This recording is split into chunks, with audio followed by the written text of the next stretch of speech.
নমস্কার বন্ধুরা, মামনি কিচেনে স্বাগত।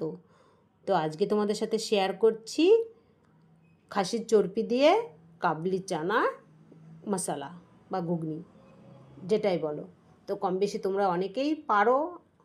তো আমি কিভাবে বানাই সেটাই দেখে নেওয়া যাক। চলো, প্রথমে নিয়েছি ছোলাটাকে সিদ্ধ করে, বেশ কিছুটা ছোলা নিয়েছে, 250 মতো। যে যেরকম নেবে সেই অনুযায়ী মশলা দিয়ে বানাবে। আর নিয়েছি দুটো বড় সাইজের ছোট ছোট করে কেটে আলুটাকে তেলে লাল লাল করে ভেজে তুলে নেব।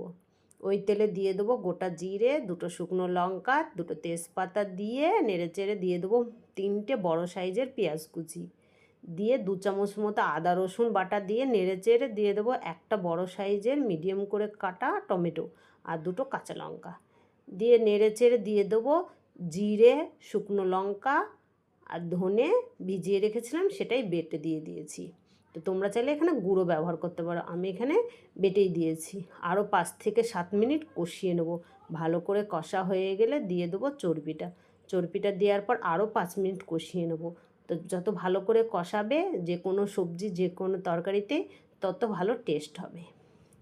তো কষানো হয়ে গেলে দিয়ে দেবো ছোলা সিদ্ধ, ভেজে রাখা আলু, সাথে অল্প কিছু সবুজ মটর দিয়েছি। দিয়ে আরও 2 মিনিট 3 মিনিট কষিয়ে নিয়ে দিয়েছি কিছুটা পরিমাণে ছোলা, সেটাকে গ্লাসে ম্যাশ করে দিয়ে দিয়েছি যাতে সবজিটা গাঢ় হয়। ঢাকা দিয়ে আরও 5 মিনিট কষিয়ে নিয়ে দিয়ে দেবো জল দিয়ে ফুটে উঠলে ধনেপাতা আর দেব বেটে রাখা গরম মশলাতে আছে 3টে এলাচ, 4টে লবঙ্গ, সামান্য দারচিনি দিয়ে ভালো করে শিলে বেটে নিয়েছি। তোমরা চাইলে গুঁড়ো গরম মশলা ব্যবহার করতে পারো, আমি বাটা মশলাই ব্যবহার করলাম আজকে। তো স্বাদও অন্যরকম হয় বাটা মশলায়, গুঁড়ো মশলার স্বাদও একটু আলাদা হলে হয়। আর লাস্টে মিট মশলা দিয়ে নামিয়ে নেব।